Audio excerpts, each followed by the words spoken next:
Good evening, and thank you everyone for joining us on a webinar on management of fetal growth restriction, challenges in resource-limited setup, in collaboration with the Ministry of Health as part of the World Patient Safety Day. So before we begin, I would like to say a few introductory remarks about Yetena Weg. So Yetena Weg is registered in Pennsylvania, USA as a non-profit organization, and it's run entirely by volunteer members. So currently I have more than 70 active volunteer members spanning across 5 different countries and counting more. Our projects and engagements can be seen in 4 aspects. The first is our health promotion, which is done via the discussion and articles regarding the health of the general public, as well as health policy and its implementation. Our second project is our community engagement projects, where we organize blood drives, inclusivity trainings, equity projects, and fundraising campaigns. Our third and one of our largest program is the mentorship and skill sharing, where we provide direct mentorship, soft skill, career, and professional development webinars geared towards healthcare professionals. And the last is our continued medical education, which under it has the continued medical education, research, and quality improvement projects. So as I've mentioned, our programs are also showcased here in this slide. So we have our CME mentorship, health advocacy, research and quality, our clubhouse sessions, which have currently moved to Telegram Live. So our health promotion team is mainly concerned with providing quality information to patients regarding their health, as you can see from the articles with the captions here. Our mentorship team provides direct mentorship related webinars and workshops to healthcare professionals, as you can see from this slide as well. Our health advocacy team mainly organizes inclusivity drives, sign language trainings, inclusivity SRHR trainings, blood donation drives, and clubhouse or Telegram live sessions. And as part of our other engagements, the Yetena Weg Roha Health article writing competition is prepared in collaboration with IMSA. So the first round was announced on September of last year.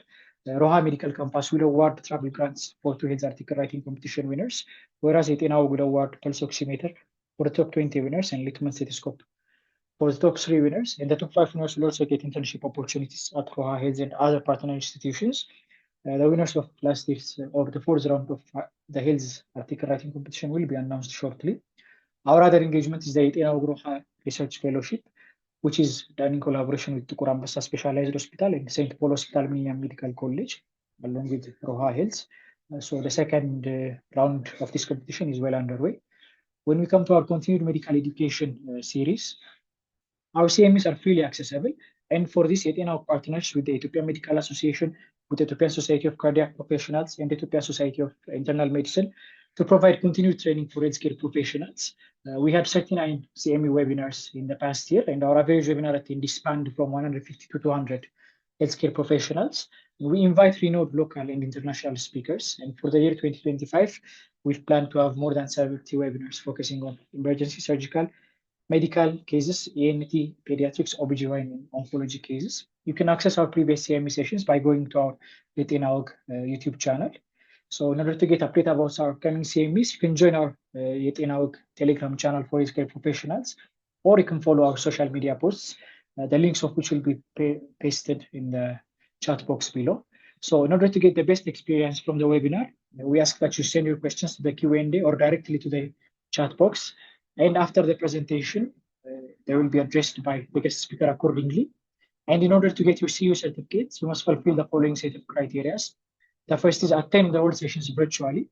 The minutes attended will be checked. The second is fill in the form with correct credentials in order to avoid any difficulties with the issuing of your certificates. And you must be able to score 50% or more on the post-webinar quiz. So you may be able to see your results right away, but certificates will take up to 2 weeks to be delivered to your email. We ask that you wait patiently. So having said that, this webinar is brought to you in collaboration with Ministry of Health as part of the pre-conference sessions for the World Patient Safety Day. So the theme for this series, Safety Care for Every Newborn and Every Child, with the slogan, Patient Safety from the Start.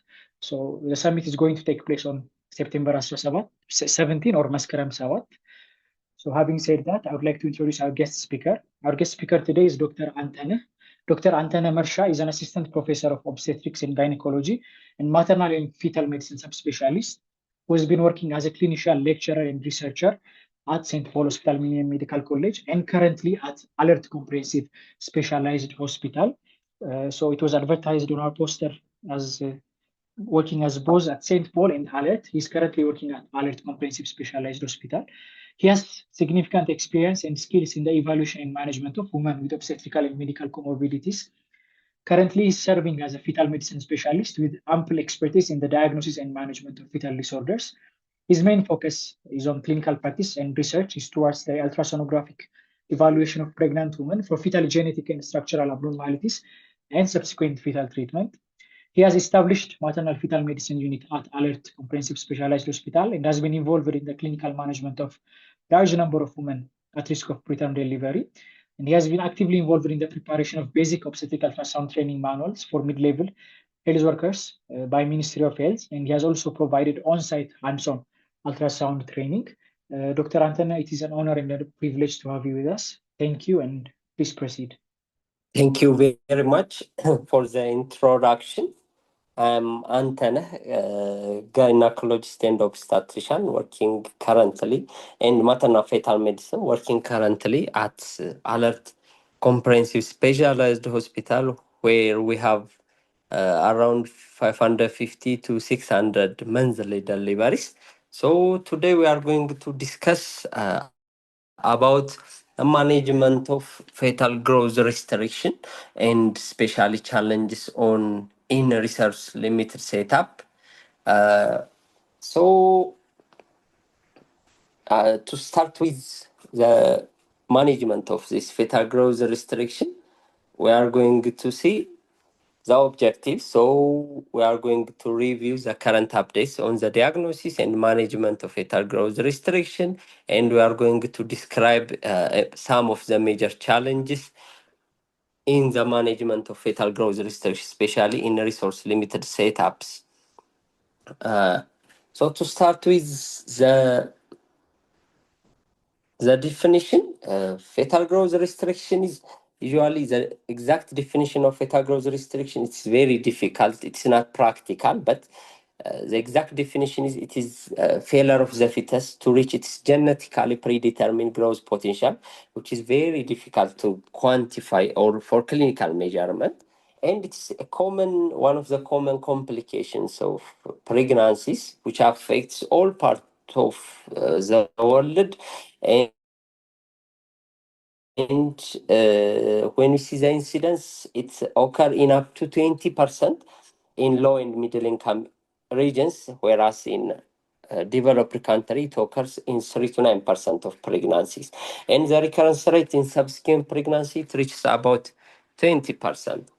When we see the classification, there are a lot of classification regarding for fetal growth restrictions. The first one is based on the severity.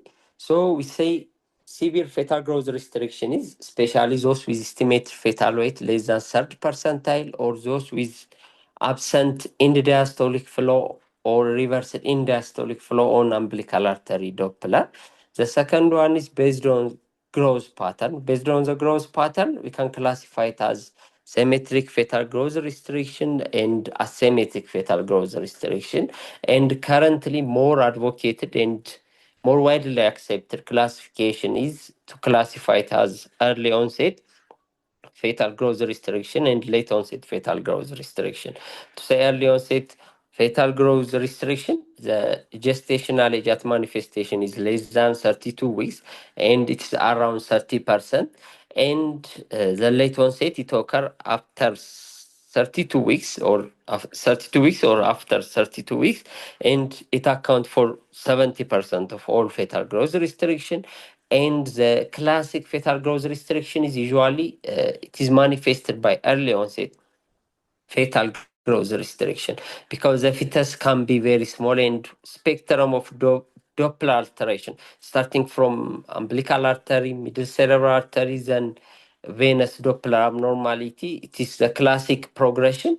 It goes with early onset fetal growth restriction. When it comes with late onset fetal growth restriction, the fetus is not necessarily very small. It can be normal weight, still they may have late onset fetal growth restriction. So the diagnosis of early onset fetal growth restriction is relatively easier, and the management is difficult. And when we see the late onset fetal growth restriction, the diagnosis is very difficult, whereas the management is relatively less challenging. So when you see some of the causes of fetal growth restriction, to start with, maternal factors could be maternal, placental, and fetal factors. To start with maternal factors, maternal disease, especially those maternal disease that cause in impaired trophoblastic invasion of maternal spiral arterioles are usually implicated in the cause of fetal growth restriction. To cite some of them, hypertension or hypertensive disorders of pregnancy, especially those with chronic hypertension, and the others those with pre-existing or existing diabetes mellitus type 1 or type 2, especially those with vascular disease, and those with renal disease, autoimmune disease, and other maternal disease that will affect this trophoblastic invasion, especially the second phase, can cause fetal growth restriction. The other is inacute nutrition, especially those with extremely undernourishment. For example, there is a study which is done to assess the consequence of early life exposure to the Great Famine of Ethiopian from 1983 to 1985, and it shows early life exposure to famine showed it is around 1.29 points lower cognitive function score compared with those with non-exposed, and prenatal famine exposure had 1.26 points lower cognitive function score compared with those that are non-exposed. This is a study done from Jimma University. When you see the other maternal factors are toxins and drugs. So cigarette smoking, when you see cigarette smoking, it could be passive or active, and it accounts or it increases, it has 3 to 10-fold increased the risk for fetal growth restriction. The other one is illicit drug use, especially cocaine, amphetamines, heroin is associated with increased risk of fetal growth restriction. The last one is prescribed drug like antiepileptic drugs, beta blocker, chemotherapy, and chronic steroid use are implicated in causing fetal growth restriction. When you see the placental factors, abnormal placental disc diameter and thickness, placental abruption, placental infarction, chorioangioma, and filamentous cord insertion are some of the placental factors that cause fetal growth restriction. When we see the fetal factors, the first one and most important one is genetic factors, because these have also management implication, and it's very difficult to diagnose them, especially in our setup.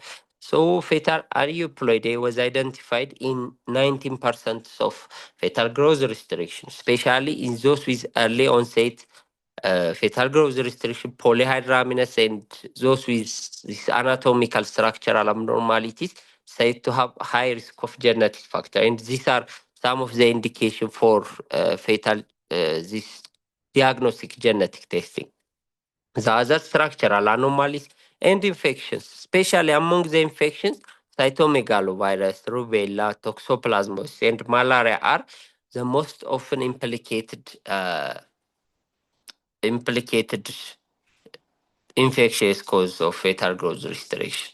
The other is multiple pregnancy. One thing we should know about multiple pregnancies, the rate of growth in twin pregnancies and in singleton is similar until 28 to 30 weeks. After that, there is a lag of growth in twins compared with singleton pregnancy. But especially, the risk of fetal growth restriction in multiple gestation is related to mainly chorionicity and number of fetus. So the second, when you see that, the next topic is screening. So in general, currently almost all societies recommended the recommended screening for low risk individuals or pregnant women for routine fetal growth restriction is uterine fundal head measurement, which is done especially after 20 weeks of pregnancy. We all know the limitation it has, especially with symphysophenoidal height measurement, but it is easily it's non-invasive and it form. So the first screening mechanism or method for fetal growth restriction is fetal height or symphysophenoidal height measurement, and it is the only fetal growth restriction written screening for that is endorsed by ACOG and Society for Maternal Fetal Medicine and other societies.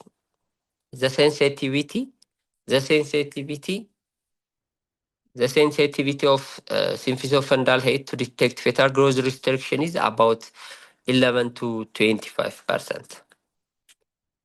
So the second one is especially in developed countries, but it's not prevalent in our.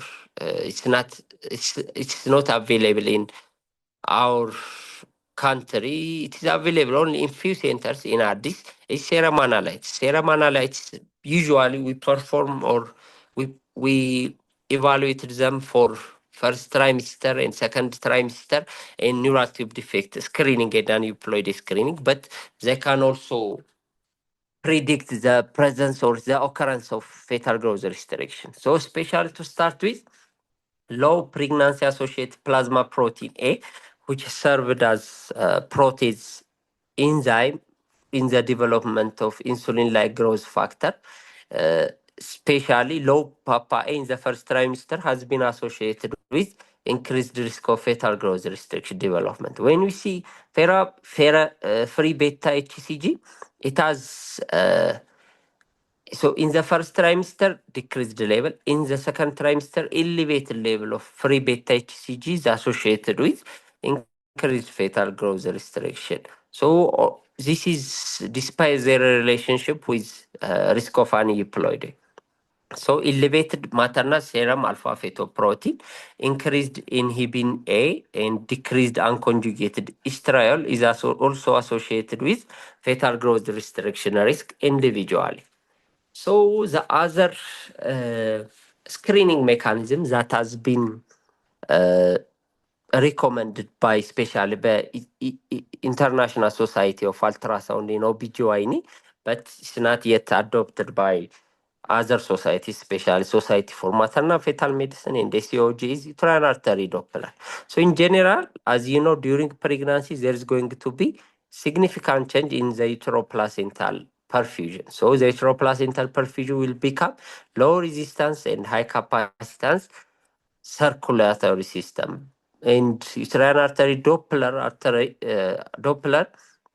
is indirect measure of the uterine artery vascular resistance, which is said to be one of the main pathophysiology for the development of fetal growth restriction. So in general, it is interrogated as the level of its bifurcation from the internal iliac artery, and we assessed for pulsatility index and presence and absence of diastolic notch.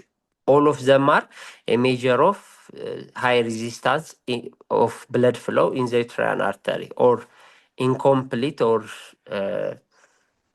abnormal this spiral artery or trophoblastic invasion. So in the first trimester, we are looking for is uterine artery pulsatility index greater than 95th percentile is important predictor of fetal growth restriction. But in the first trimester, almost three-fourths of all normal pregnancies will have early diastolic notch. So in the first trimester, we should not use early diastolic notch as a measure of uterine artery vascular resistance. But in the second trimester, if we have uterine artery pulsatility index greater than 95th percentile or end diastolic notch are one of the predictors of this impaired vascular invasion and fetal growth restriction. So the other one and widely used is ultrasonographic biometry. So it is the mainstay of screening for fetal growth restriction, and it is routinely perform third trimester screening for growth in low risk population. It increases the detection rate, but there is no evidence of improved clinical outcome.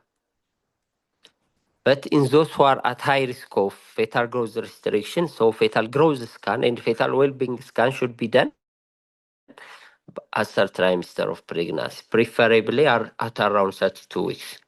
So when you see the diagnosis of fetal growth restriction is, it is either estimated fetal weight or abdominal circumference less than 10 percentile for gestational age.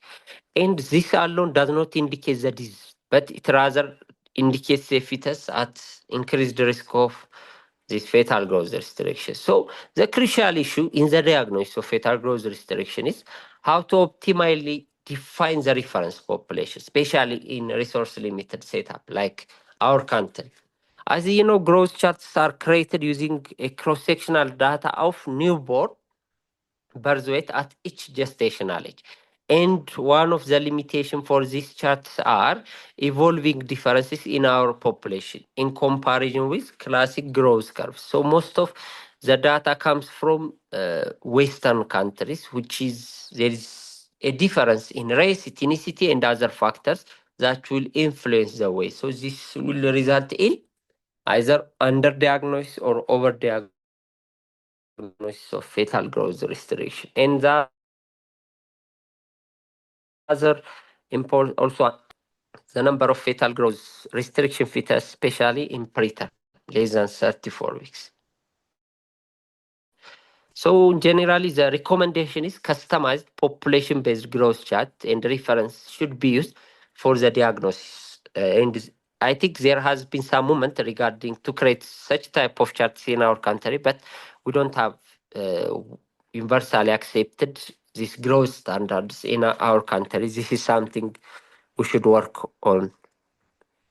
So the other important thing regarding the diagnosis, we need to differentiate between fetal growth restricted fetus. These are small fetus pathologically that are pathologically affected growth and they are at high risk of adverse pregnancy outcome versus small for gestational age babies. These are small but healthy babies. In fact, among all fetus with estimated fetal weight of less than 10 percentile, only 30% of them they have fetal growth restriction. So remember, fetal growth restriction, especially with late onset fetal growth restriction, is those fetus with normal birth weight or that measures greater than 10 percentile doesn't mean they don't have fetal growth restriction because we need to assess their growth trajectory. So if fetus that measure more than 10 percentile, but still, if within 2 weeks or weekly or twice week or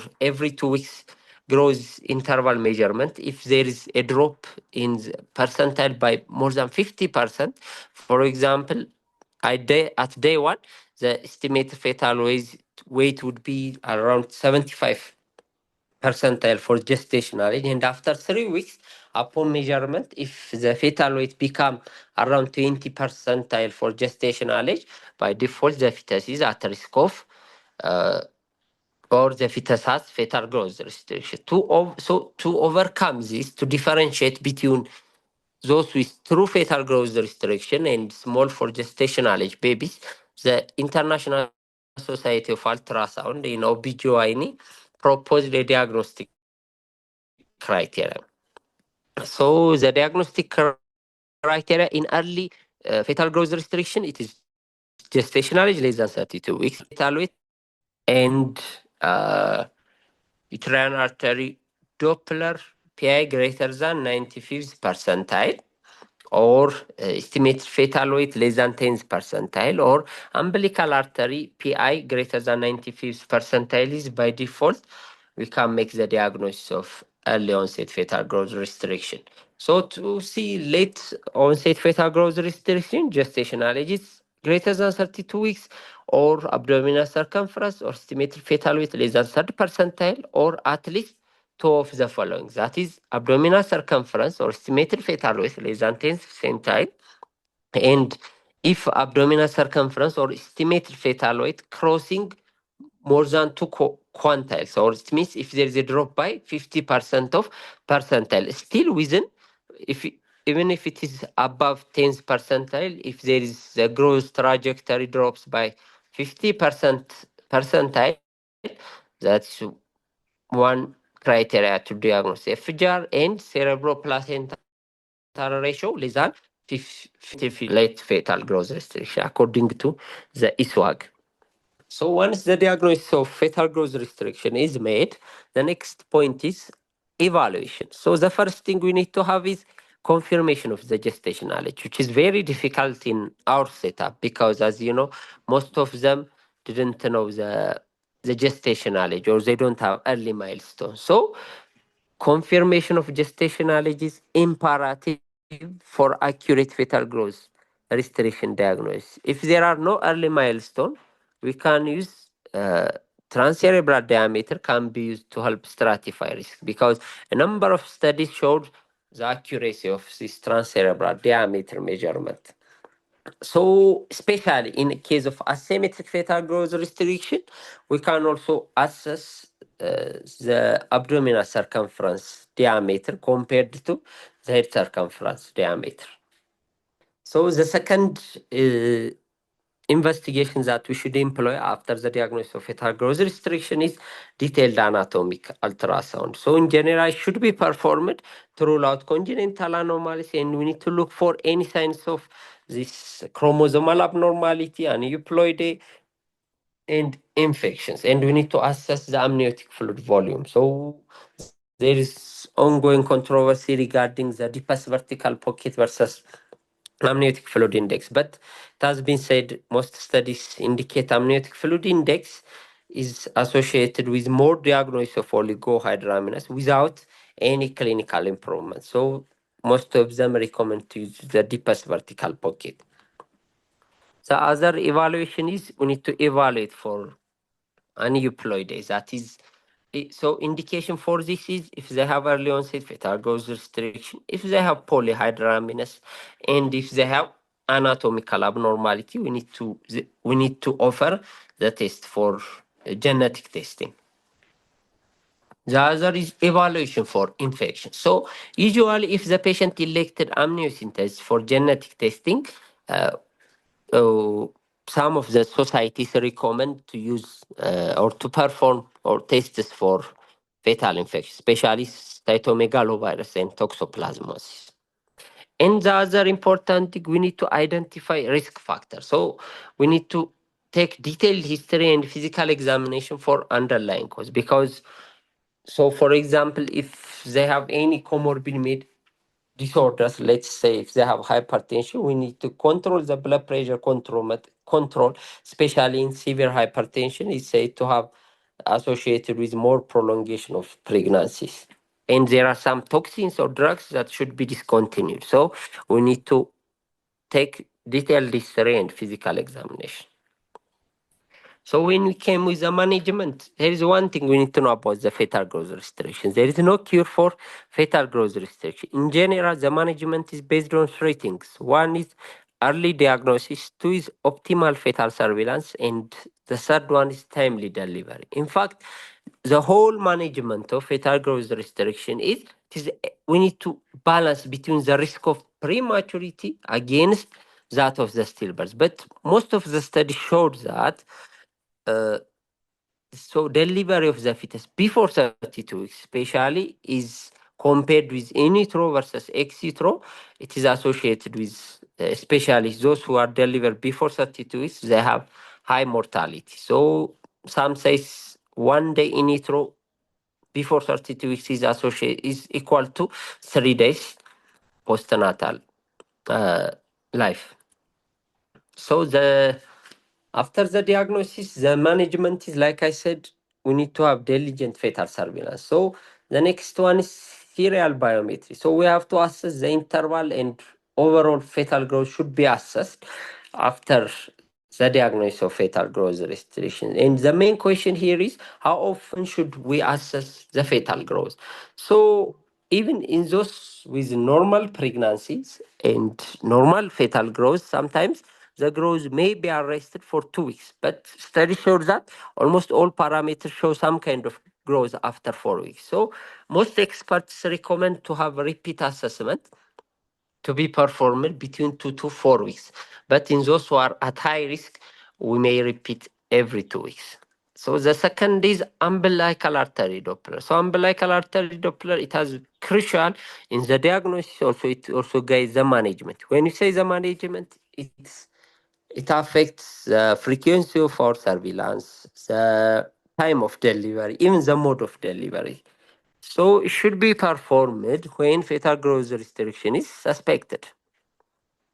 The other important thing that is gaining more attention recently, and it's very important, especially in late onset fetal growth restriction, is middle cerebral artery Doppler. As you know, normally cerebral artery or CNS circulation is high impedance or high resistance blood flow. But whenever there is fetal compromise, there will be brain sparing. So there will be decreased resistance to cerebral blood flow. So as you know, 80% of blood flow to CNS is through middle cerebral artery Doppler.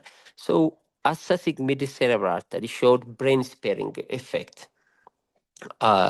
So what do we do is it helps in the detection of especially late onset fetal growth restriction. So when we see the late onset fetal growth restriction, we don't expect that kind of this predictable change or predictable Doppler abnormalities as that of early onset fetal growth restriction. So the only abnormality we may get in late onset FGR may be middle cerebral artery Doppler. So we need to practice it more. But current societies, there's inception do not recommend routine use of this middle cerebral artery Doppler because there is not sufficient evidence. So the other one is fetal venous Doppler. So the fetal venous Doppler is usually it reflects fetal ventricular function. In fact, it is one of the latest Doppler abnormality of fetal growth restrictions that are impending sign of fetal death. So the other test we should perform is antenatal testing. So it could be non-stress test or biophysical profile.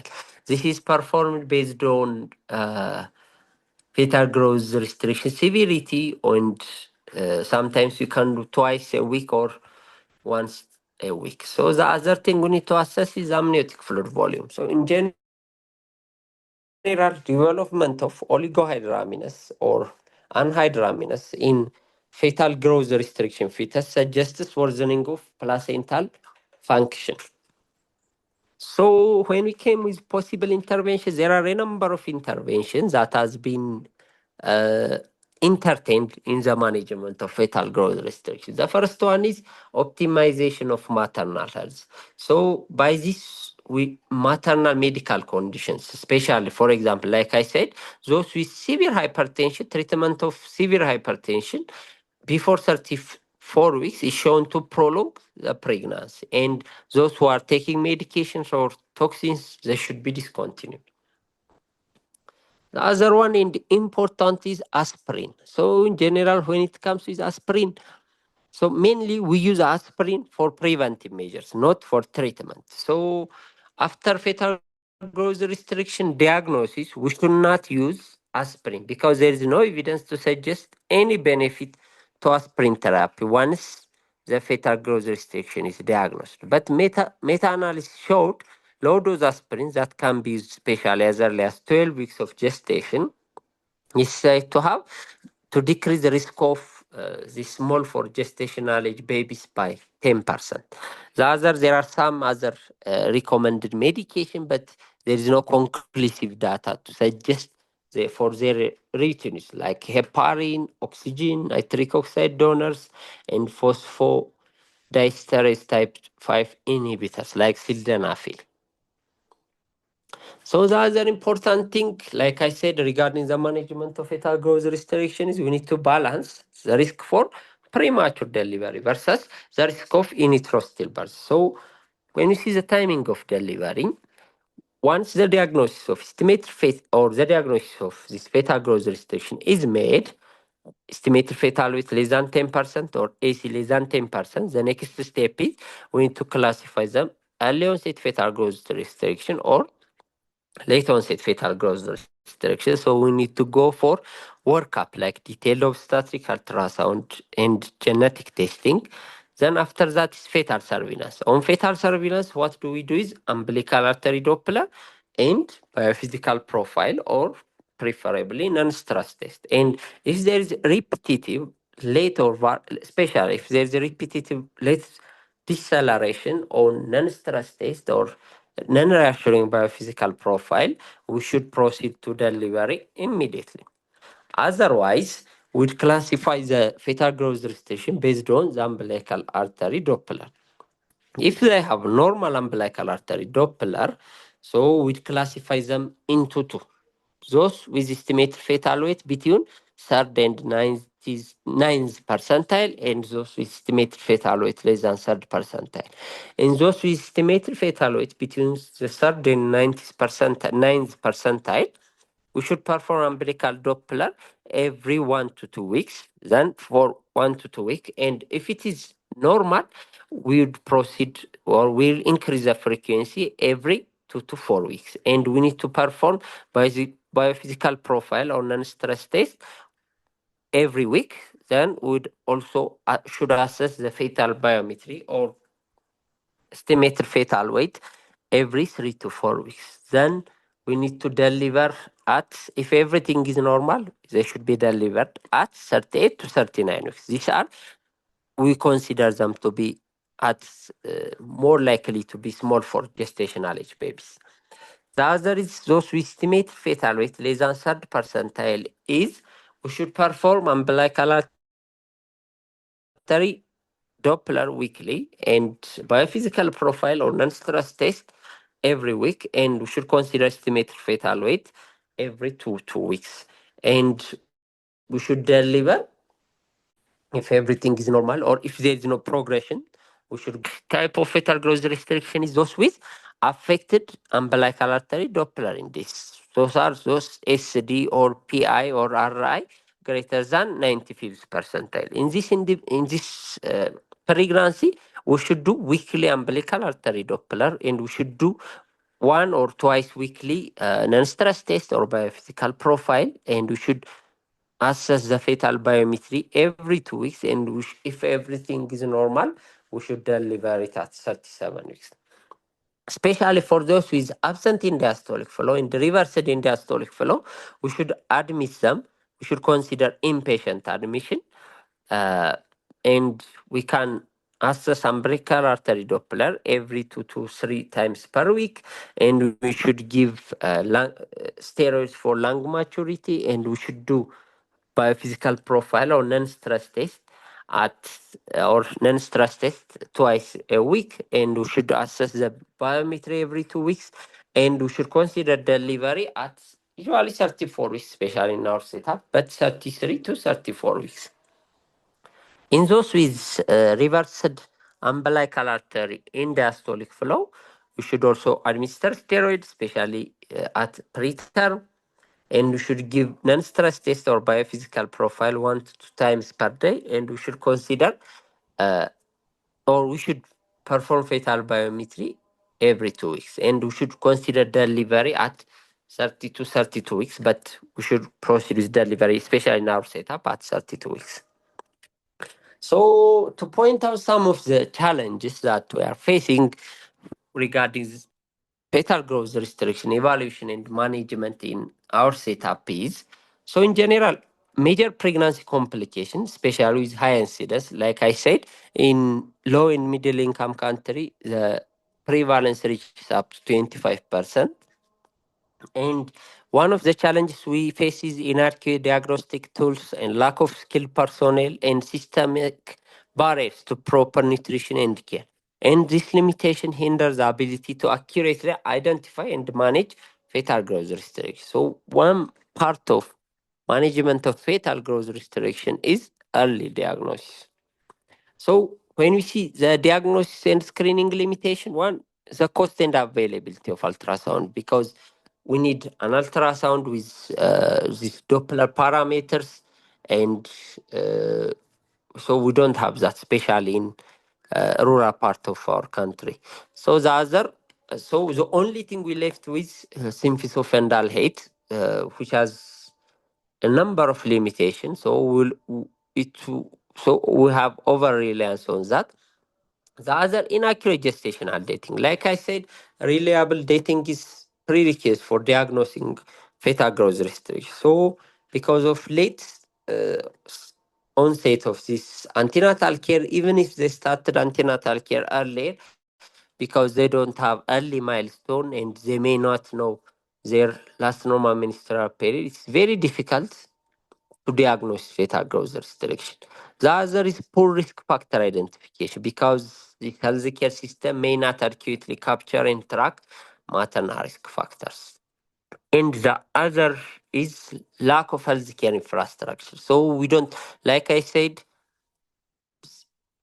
surveillance is very important part of the management of fetal growth restriction. So there may be insufficient surveillance and monitoring and absence of specialists and equipment for management of this fetal growth restriction and suboptimal timing of delivery. We need to have ample data regarding to decide between the risk of, or to balance between the risk of prematurity and stillbirth, and poor interprofessional coordination, even in setup, in tertiary setup, where we have both subspecialty, both maternal fetal medicine and neonatal and pediatrics, there is poor interprofessional coordination. And that's my presentation. Thank you very much for your attention. And if you have any question, you can raise them. Okay, thank you very much, Dr. Anteneh, for your insightful presentation. Your expertise and practical perspectives have enriched our understanding. So, having said that, we have a few questions in the chat box as well as in the Q&A section. So, I can share my screen and I can read them to you, and we can go back and forth. So, the first question reads: how does ethnicity affect fetal growth restriction? Thank you. That is an important question. As you know, the fetal weight, especially the birth weight, the fetal weight at each gestational age, even after birth, the weight, the height, and in general, the biometry of individuals is different with ethnicity, different with regions, and with even with sex, because we don't expect it to have a child who is 1 year or 2 years of male and female to have equal weight and equal height. So one of the problem with we are facing, or the challenges we are facing with fetal growth restriction is, like for example, most of the charts come from data from US and other countries. For example, in some part of the world, especially let's say in Western Africa, we'd expect much larger fetal weight or biometry or this birth weight compared with Eastern or Western part of or developed countries. But we don't have that in our country, or we don't have this ethnic based weight distribution or weight standard or growth chart in our country, and which is individualized with each region. So it may result in underdiagnosis or overdiagnosis of uh, fetal or fetal growth restriction. For example, 10th percentile in our country may it be the third percentile in some part of the world, because there has been a difference in fetal biometry based on our genetics or our ethnicity or our race or our sex. Okay, thank you very much. The second Okay, question so reads: next. what is the optimal mode of delivery for IUGR with abnormal Doppler findings? Oh, that's also very important question. That one of the challenges also we are facing here. So especially when we have fetal growth if you see the Western books, they don't have any guideline regarding the mode of delivery, especially with this, with fetal growth restriction, with absent or reversed in diastolic flow, because they have the CTG, this continuous fetal heart rate monitoring uh, with tracing paper. So we are tracing the fetal heart rate, and we are seeing each we can assess the fetal status, but we don't have that. So in setup where we have this continuous fetal heart rate monitoring with this tracing, and we can assess the fetal heart rate pattern periodically, we can allow the vaginal delivery, trial of vaginal delivery. But in absence of that, especially in case of absent in diastolic flow and reversed in diastolic flow, or of course we can involve the parents in the decision making, but most experts recommend to go for cesarean delivery. Thank you. Okay, thank you very much. The third question reads, how do you distinguish IUGR from constitutionally small fetuses? Yeah, actually, that is one thing we need to see. So, in fact, when you see, if I think the ISWAG diagnostic criteria, it give us some of the insight for to differentiate between fetal growth restriction and SJ. But the definitive diagnosis is obviously made after delivery. But in general, in the presence of any risk factors, and especially those with severe fetal growth restriction, estimated fetal weight less than 30 percentile with umbilical artery and mid-cerebral artery Doppler abnormality, including also uterine artery Doppler abnormality, and in those fetus whose growth interval or whose growth trajectory is affected, the diagnosis of fetal growth restriction, and also is concomitantly or also with affected amniotic fluid volume, the diagnosis of fetal growth restriction is likely. But in those fetus with small for gestational age, uh, they have normal growth, usually they have normal growth trajectory. Their umbilical artery and Doppler studies are normal and normal amniotic fluid. In this pregnancies, SCJ is more likely. Okay, thank you very much. So the first question reads, how to monitor without CTG or rectus venosus Doppler?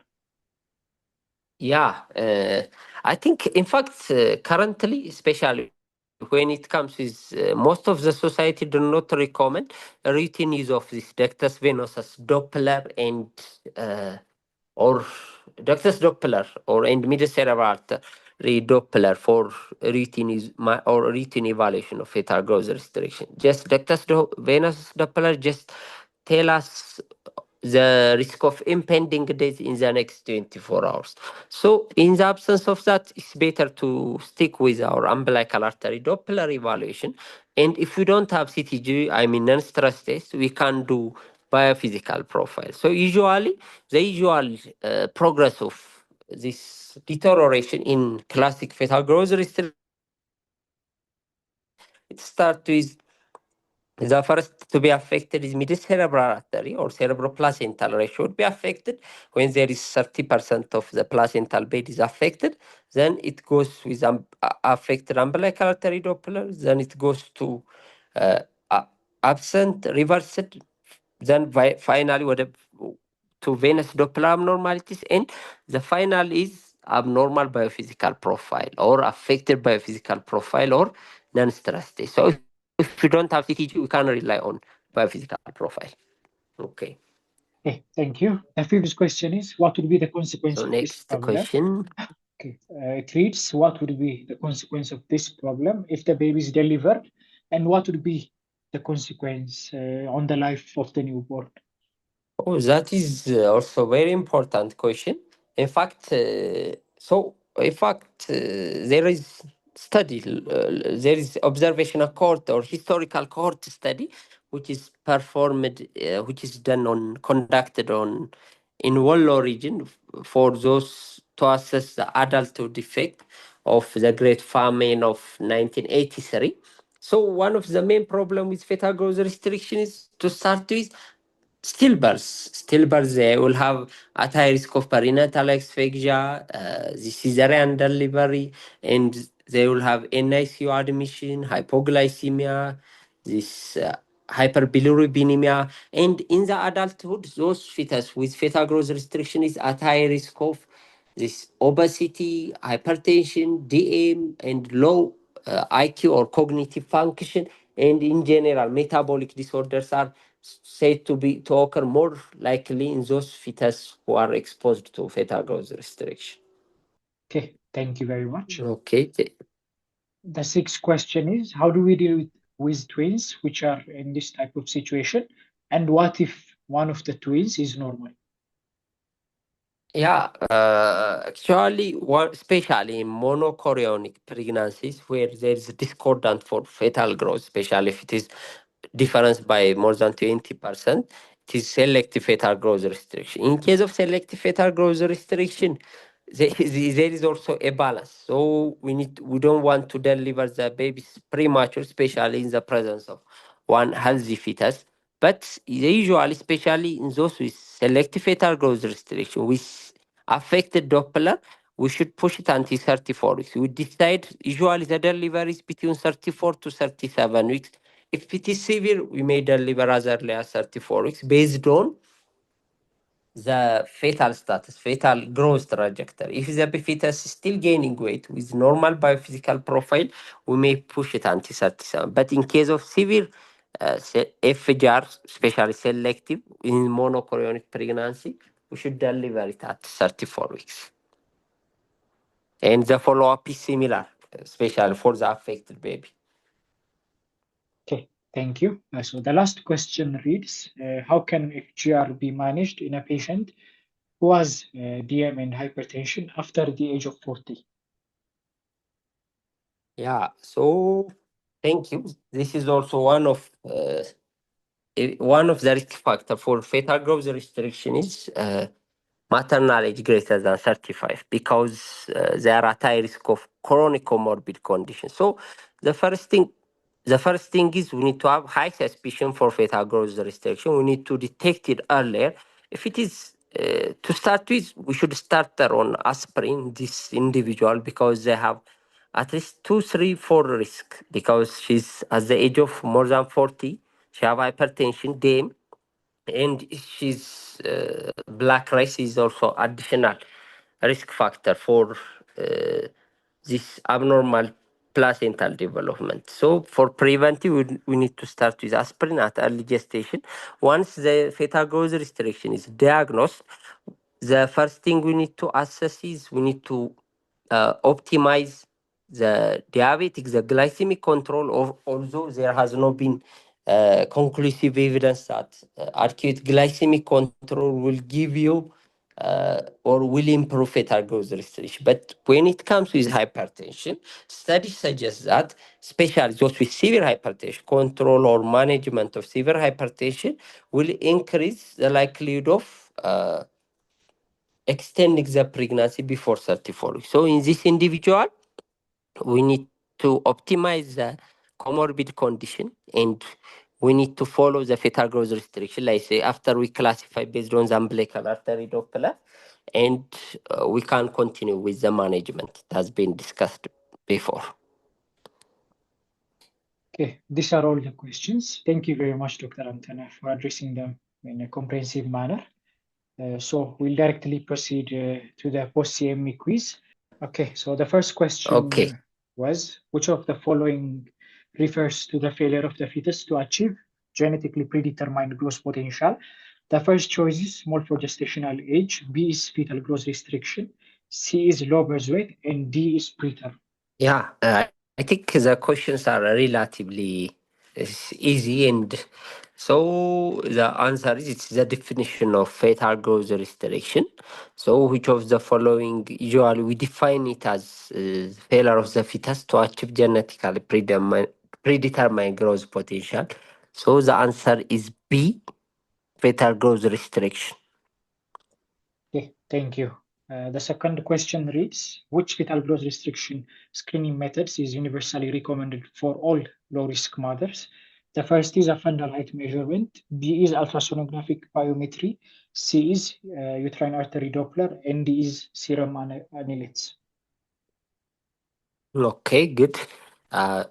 This is also it has been discussed in our PowerPoint presentation. So the fetal growth restriction screening method that's universally recommended for all low risk in mothers or for all pregnant individuals that we employ when they come for each antenatal care follow-up or visit is or contact is the fundal height measurement. So the answer for question 2 is A, fundal height measurement.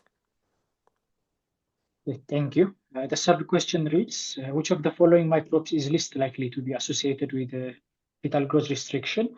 A is cytomegalovirus, B is Coxsackie virus, C is toxoplasmosis, and D is malaria.